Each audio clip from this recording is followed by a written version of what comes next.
योगदान देंगे। भूपेंद्र हुड्डा की सरकार को आप कैसे भूल सकते हैं, क्योंकि 3 महीने के बाद विधानसभा के चुनाव, आपका आज का किया हुआ फैसला अगली विधानसभा वाली सरकार का फैसला भी करेगा। 10 साल की सरकार और घोटालों की, भ्रष्टाचार की सरकार कोई समझदार वोटर कैसे भूल सकता है? इधर भ्रष्टाचार के संगीन आरोप भूपेंद्र सिंह हुड्डा के ऊपर लगे हुए, कोर्ट के अंदर भी है केस इसके ऊपर। कैसे उस भूमाफिया मुख्यमंत्री को आप भूल सकते हैं? कैसे कोई समझदार आदमी अपने बच्चों का भविष्य ऐसे भ्रष्ट कांग्रेस पार्टी के हाथ में दे सकता है? इसलिए साथियों, किसी के बहकावे में नहीं आना। आपको सारी बात विस्तृत रूप से भव्य ने जरूर बताई होगी, मैं अभी बहुत लेट पहुंचा। इसलिए साथियों, जो चौधरी भजन लाल जी का अनुयायी है, जिसका थोड़े मन में मेरे प्रति स्नेह है, साथियों उनसे मेरी प्रार्थना है, एक एक वोट आप हरियाणा में हो या जहां बाकी चुनाव बचे हैं, आप माननीय नरेंद्र मोदी जी की झोली में डालिए। यही प्रार्थना आपके पास में लेके आया था। अमित शाह जी पहुंचने वाले हैं। एक बार पुनः आपने मुझे बोलने का अवसर दिया, इसके लिए आभार व्यक्त करता हूं। और इतने काम के समय में आप यहां पर आए, जनता जनार्दन होती है, इसलिए आपका दिल की गहराइयों से आभार व्यक्त करता हूं। बोलिए भारत माता की। बहुत बहुत धन्यवाद भाई कुलदीप बिश्नोई जी का, जिन्होंने बहुत ही अच्छे सरल तरीके से अपनी बात रखी। अब हमारे बीच में हमारे देश के गृह मंत्री लौह पुरुष पहुंचने वाले हैं कुछ ही मिनट में। उससे पहले जैसा कि मेरे पास मैसेज आया है कि हमारे इस लोकसभा के बहुत ही सरल स्वभाव के, ईमानदार और जिन्होंने करके भी दिखाया है, बिजली विभाग इनके पास था हरियाणा का। पहले भी आप 1966 के बाद आज तक बिजली विभाग घाटे में ही रहा, लेकिन पहली बार इन्होंने उसको मुनाफे में लेके आए और एक नई दिशा बिजली विभाग को नहीं सारे हरियाणा में दी है। ऐसे हमारे लोकप्रिय नेता और चौधरी देवीलाल के सुपुत्र और लोकसभा के प्रत्याशी चौधरी रणजीत सिंह जी, वो आए और अपने विचार रखें। चौधरी रणजीत सिंह जी, एक बार जोरदार तालियों स्वागत, जोरदार तालियां बजती रहे भाई, जोरदार तालियां सब।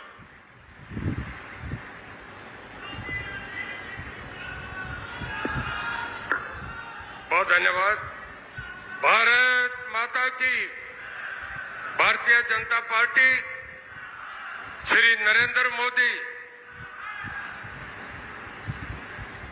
मंच पर बैठे हमारे बहुत आदरणीय हमारे पार्टी के यह इंचार्ज स्वामी समदेवानंद जी, हमारे मंच पर विराजमान श्री कुलदीप जी बिश्नोई, श्री विशंबर वाल्मीकि जी, कैप्टन अभिमन्यु जी, राव नरवीर सिंह जी, विनोद ब्याणा जी, भव्य बिश्नोई जी, बहन सावित्री जी जिंदल, जनरल डीपी वत्स, चौधरी छतरपाल सिंह जी, श्री रणधीर जी पनियार और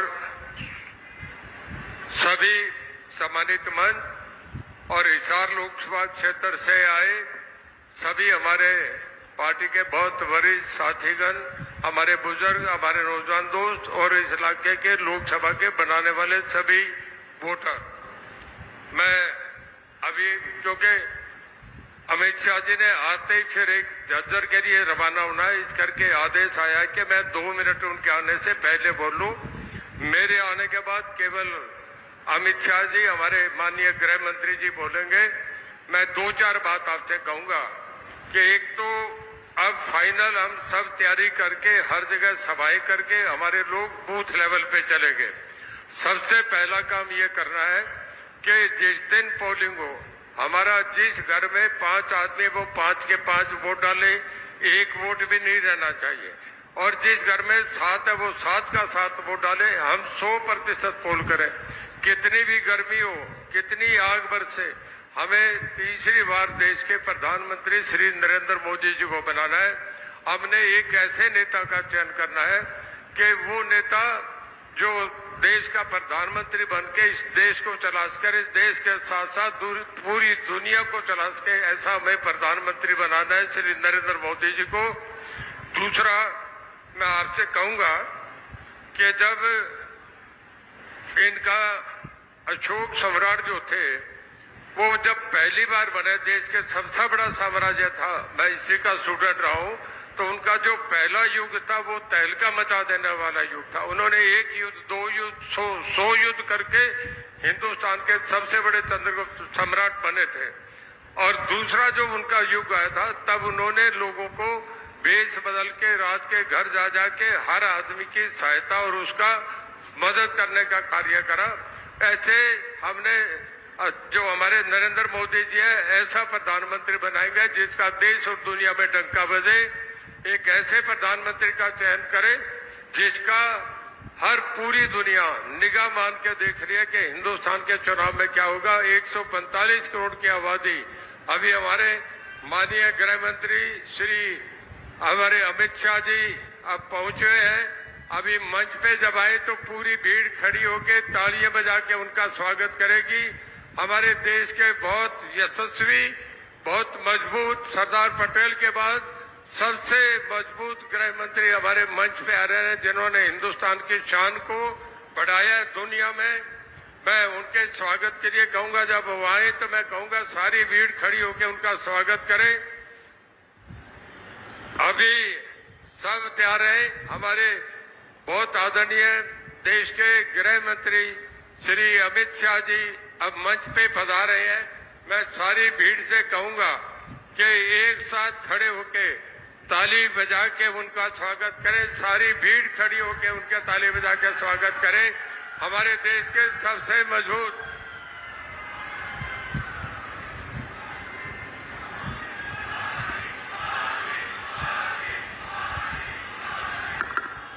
एक बार खड़ा होकर सभी जोरदार ताली से खड़ा होकर सभी तालियां बजती रहे। साथियों, तालियां, जोरदार तालियों स्वागत अमित शाह जी का, हमारे बहुत ही आदरणीय और हमारे लोह पुरुष जिनका हमें सवेरे से इंतजार था, ऐसे हमारे लोह पुरुष हमारे बीच में पहुंच चुके हैं।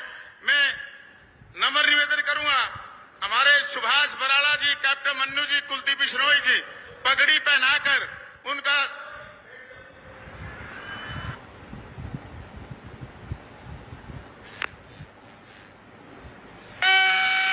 माता की।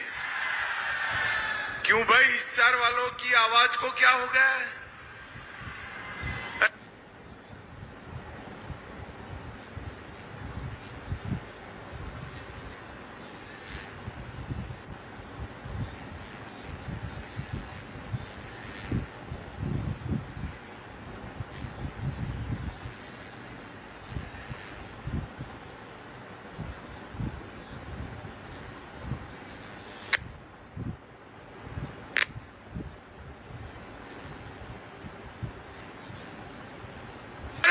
माता की जय श्री राम, जय जय श्री राम।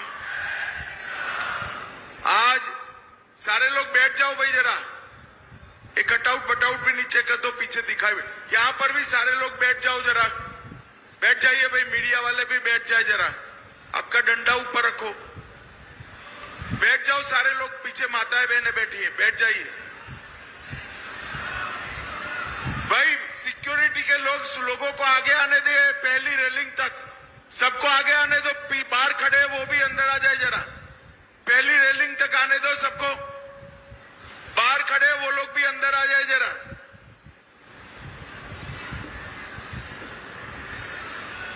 भाइयों बहनों, आज मेरे साथ मंच पर उपस्थित श्री सुरेंद्र नागर जी, हमारे राज्यसभा के संसद सदस्य सुभाष बराला जी, कमल गुप्ता जी, बिशंबर वाल्मीकि जी, रणबीर सिंह गंगवा जी, श्री कुलदीप बिश्नोई जी, डॉक्टर वत्स साहब, राव नरवीर जी, स्वामी सुमेघानंद जी, डॉक्टर आशा खेदड़ जी, विनोद बयाना जी, श्री भव्य बिश्नोई जी, श्रीमती वेद नारंग जी, टेकराम कंडेला जी, गौतम सरदाना जी, अमरपाल जी, और आज जिनको जिताने की अपील करने के लिए मैं आया हूं, श्रीमान चौधरी रणजीत सिंह जी खड़े होइए। सभी लोग ताली बजाओ जरा रणजीत सिंह के लिए। और आज की इस विशाल जनसभा में आए हुए प्यारे भाइयों, बहनों, माताओं और मेरे जिगर के टुकड़े जैसे युवा मित्रों, आप सभी को नमस्कार। भाइयों बहनों, आज जब मैं हिसार आया हूं तब सबसे पहले अग्रोहा धाम को प्रणाम कर कर मेरी बात की शुरुआत करना चाहता हूं। हरियाणा की भूमि पर आया हूं तब हरियाणा की भूमि ये देश को 3 क्षेत्रों में सबसे बड़ा योगदान अगर किसने किया है तो हरियाणा ने किया है। एक तो देश की सीमाओं की सुरक्षा। आज हम निश्चिंत होकर अपने घर में सो रहे हैं, इसका कारण हरियाणा का जवान सीमा पर भारत माता की रक्षा के लिए तैनात है, इसलिए सो रहे हैं। दूसरा, हमारा किसान। एक जमाने में गेहूं अमेरिका से लाना पड़ता था, आज अन्न के क्षेत्र में हमारा देश स्वावलंबी हुआ। इसमें सबसे ज्यादा योगदान किसी का है तो हमारे किसान, और उसमें भी हरियाणा के किसान का है। और तीसरा, खेल कहीं पर भी खेला जाता हो, राष्ट्रीय हो, अंतर्राष्ट्रीय हो, सबसे ज्यादा मेडल अगर किसी को मिलते हैं तो हरियाणा के धाकड़ खिलाड़ियों को मिलते हैं। धाकड़ खिलाड़ी।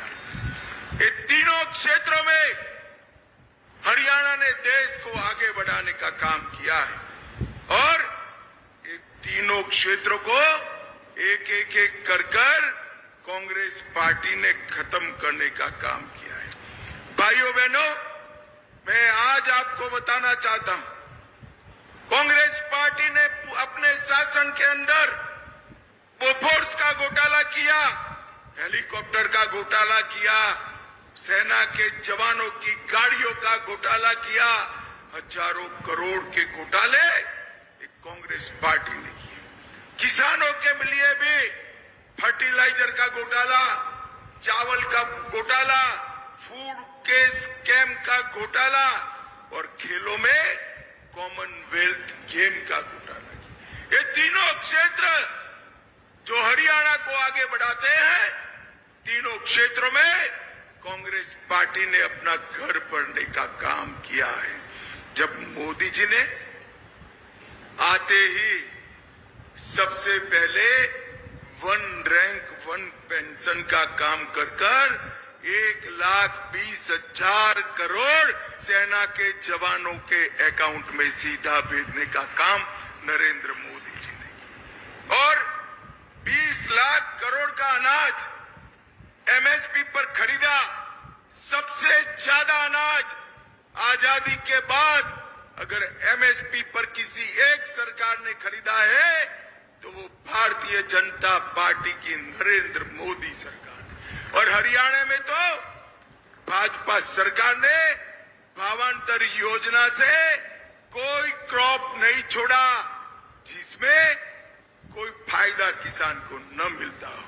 और खेलों के बजट में मोदी जी ने 3 गुना बढ़ोतरी की, स्टेडियम बनाए, नए कोचेस लाए और खिलाड़ियों के मानदेय के अंदर भी बढ़ोतरी करने का ऐलान किया।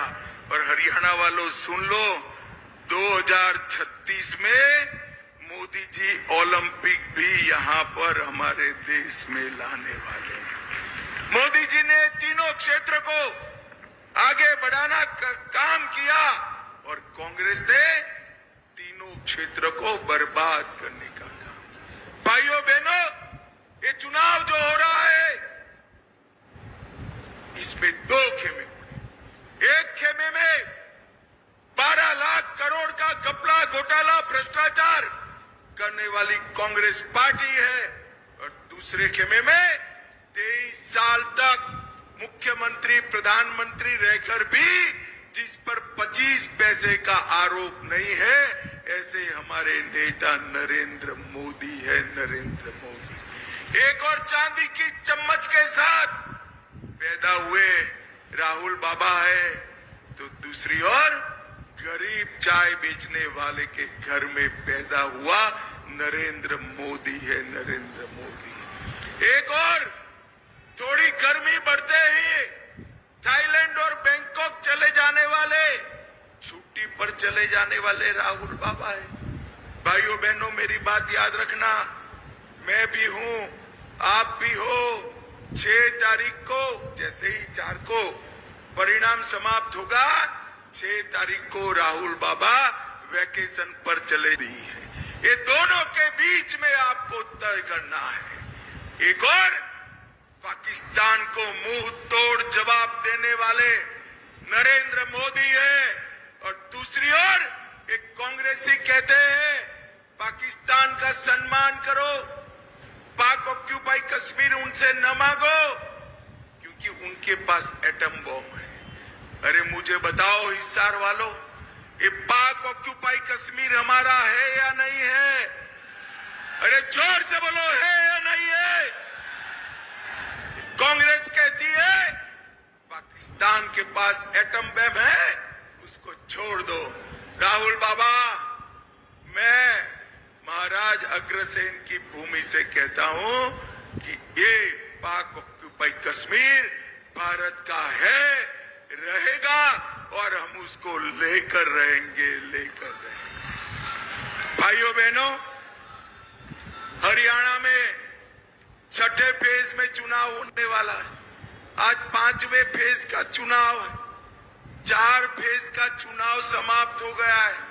आपको परिणाम जानना है क्या?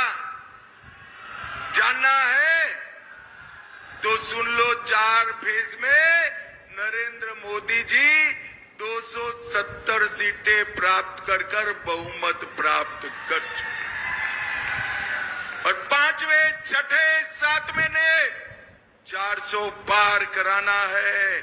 और मैं आज कहता हूं, इस शाहजादों और दामादों वाली कांग्रेस को 40 सीट भी नहीं मिलने वाली है, 40 सीट। भाइयों बहनों, कांग्रेस पार्टी के शाहजादे राहुल बाबा ने 24 के चुनावों की शुरुआत भारत जोड़ो यात्रा से की थी। मैं आज आपको कहकर जाता हूं, 4 जून के बाद राहुल बाबा को कांग्रेस ढूंढो यात्रा निकालनी पड़ेगी, कांग्रेस ढूंढो यात्रा। कांग्रेस दिखने वाली नहीं है। 24 के चुनाव में सिरसा से लेकर सोनीपत तक, पंचकुला से पलवल तक, और हर जगह मोदी जी का विकास का कमल खिलने वाला है। सबसे तेजी से विकास करने वाले राज्यों में से विकास दर 8% है। जीएसटी सबसे ज्यादा प्रति व्यक्ति हरियाणा कलेक्ट करता है। ईज ऑफ डूइंग में हरियाणा टॉप पर है। 400 विश्व की फॉर्च्यून कंपनियों के कार्यालय अपने गुरुग्राम में बने हैं, और खाद्यान्न देने में देश में हमारा दूसरा नंबर, दूध में तीसरा नंबर, और सामाजिक सुरक्षा का पेंशन हरियाणा में पूरे देश में, और स्वास्थ्य सुविधाओं में पूरे देश में पहले स्थान पर हरियाणा है। देश में हरियाणा से बनकर जाती है। जितने ट्रैक्टर है, हर दूसरा ट्रैक्टर हरियाणा से बनता है। और ये हुड्डा साहब, आपने क्या किया था? चिट्ठियां लिख कर दामाद के दरबार, कांग्रेस का हाथ दिल्ली के जीजा के साथ है, और उनके शासन में पब्लिक और मैं आज बताता हूं, नरेंद्र मोदी जी के प्रधानमंत्री बनने के बाद, हरियाणा में भाजपा सरकार बनने के बाद हर गरीब के पास पक्का मकान है, शौचालय है, गैस का सिलेंडर है, नल से विकास का गुणगान भी यहां पर हो गया है। भाइयों बहनों, दरबारी, दामाद और डीडल्स की ये सरकार थी, इसकी जगह लोक कल्याण की सरकार नरेंद्र मोदी जी लाए हैं। मुझे बताओ हिसार वालों, चाहिए था या नहीं बनना चाहिए था? अरे जोर से बोलो जरा, बनना चाहिए था या नहीं बनना चाहिए था? 70 साल तक ये कांग्रेस पार्टी राम मंदिर को अटका कर रखी, लटका कर रखी, भटका कर रखी। आपने मोदी जी को दूसरी बार प्रधानमंत्री बनाया, 5 ही साल में केस भी जीता, भूमि पूजन भी किया और श्री राम कर दिया। और माताओं, भाइयों, बहनों, जब ये प्राण प्रतिष्ठा का निमंत्रण और प्रियंका गांधी को दिया गया, वो प्राण प्रतिष्ठा में नहीं गए। क्यों नहीं गए भाई? मालूम है आपको क्यों नहीं गए? मैं बताता हूं, वो डरते हैं अपनी वोट बैंक से। और हिसार वालों, यहां बैठे हो ना, आप लोग उनकी वोट बैंक नहीं हो, उनकी वोट बैंक वो घुसपैठिए है, घुसपैठिए उनकी वोट बैंक। उनके डर से राम महोत्सव में नहीं गए और आज देश में सवाल खड़ा कर रहे हैं। भाइयों बहनों, मुझे बताओ, ये कश्मीर जो है हमारा है या नहीं? जोर से बोलो, है या नहीं है? धारा 370 हटनी चाहिए थी या नहीं हटनी चाहिए? 70 साल तक एक कांग्रेस पार्टी धारा 300 संतान की तरह अपनी गोदी में खिलाती रही। मोदी जी आए और मोदी जी ने धारा 3 इसको समाप्त कर दिया और कश्मीर को हमेशा के लिए भारत का हिस्सा बना दिया। और नरेंद्र मोदी जी ने इस देश से आतंकवाद को समाप्त किया, नक्सलवाद को समाप्त किया है। एक जमाना आए दिन पाकिस्तान से आलिया, मालिया, जमालिया आते थे, घुस जाते थे, बम धमाके करते थे और मनमोहन सिंह जी कुछ नहीं बोलते थे। नरेंद्र मोदी की सरकार बनी, उरी और पुल 10 ही दिन में मोदी जी ने सर्जिकल स्ट्राइक, घर में घुसकर आतंकवादियों का सफाया करने का काम नरेंद्र मोदी जी ने किया। भाइयों बहनों, मोदी जी ने सभी को, पूरे देश को कोरोना का टीका लगा, सभी को टीका लगा है या नहीं लगा है? जरा जोर से बोलो, लगा है या नहीं लगा है भाई? और ये राहुल बाबा उस वक्त मजाक करते कि मोदी टीका है मत लगाओ। और मैं आज देश की जनता को पूछना चाहता, न लगाया होता तो आज देश कोरोना से सुरक्षित होता क्या? जोर से बोलिए, होता क्या? राहुल, आपने राजनीति करने का, ओछी राजनीति करने का काम किया है। भाइयों बहनों, वैक्सीन पहुंचाया, आज दुनिया की फार्मेसी भारत बना हुआ है। भारत का नागरिक कोई भी युद्ध में फंसा हो, बाहर निकालने का काम नरेंद्र मोदी जी ने किया है। आज यूपीआई का डंका पूरे भारत में बज रहा है। चंद्रयान पहुंचाने का काम हमारे मोदी जी ने किया है। भाइयों बहनों, एक कांग्रेस पार्टी हार को देखकर झूठ के आधार पर जीत प्राप्त करना चाहती। वो कह रहे हैं कि मोदी जी को 400 सीट मिलेगी तो मोदी जी आरक्षण हटा देंगे।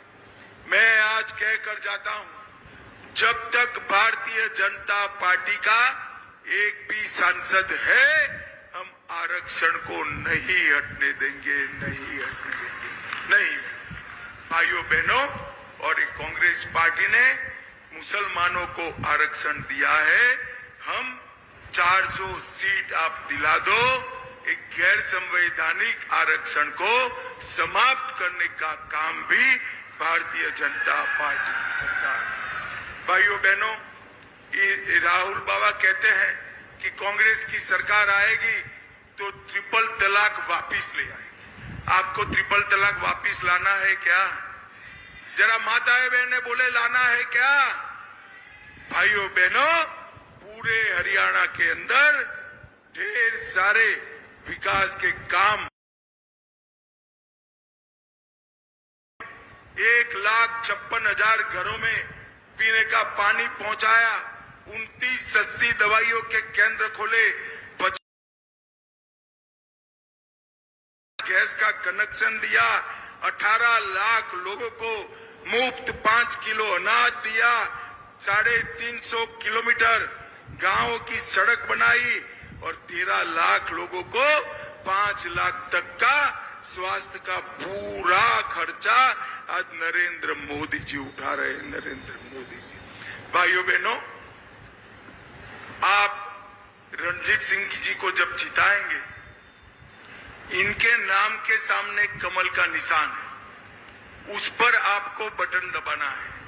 मगर मैं बताकर जाता हूं, रणजीत सिंह के नाम के सामने जो कमल का निशान दबाएंगे, वो वोट सीधा नरेंद्र मोदी को प्रधानमंत्री बनाने के काम में आने। भाइयों बहनों, मुझे बताओ, आने वाले दिनों में जब 25 तारीख को चुनाव होगा, कमल के निशान पर आप बटन दबाएंगे क्या? अरे जोर से बोलो, दबाएंगे? रणजीत सिंह जी को जिताएंगे? 400 पार कराएंगे? हरियाणा की सभी सीटें मोदी जी की झोली में डालेंगे? मोदी जी को तीसरी बार प्रधानमंत्री बनाएंगे? तो मेरे साथ दोनों हाथ उठाइए, उठाइए दोनों हाथ, विजय के संकल्प की मुट्ठी बीचे और प्रचंड आवाज से बोलिए, भारत माता की जय श्री राम, जय जय